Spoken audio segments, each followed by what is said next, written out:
شوہر کو دیکھ کر مسکرانا بھی نیکی ہے۔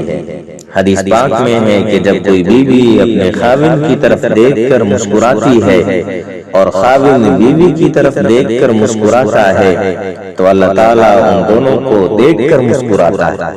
سیدہ عائشہ صدیقہ رضی اللہ تعالیٰ عنہا کی روایت ہے کہ رسول اللہ صلی اللہ علیہ وسلم جب بھی گھر میں داخل ہوتے تو مسکراتے چہرے کے ساتھ داخل ہوتے تھے۔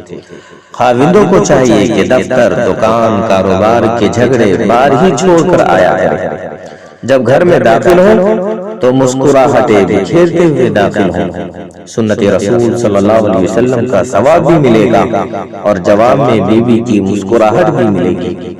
یہ بھی نہیں ہونا چاہیے کہ خاوند تو مسکراتے چہرے سے گھر آئے مگر بیوی منہ لٹکائے پھرتی رہے۔ کہنے والے نے کہا ہے کہ مکان تو ہاتھوں سے بن جاتے ہیں مگر گھر ہمیشہ دلوں سے بنا کرتے ہیں۔ رب تعالی عمل کی توفیق عطا فرمائے، آمین۔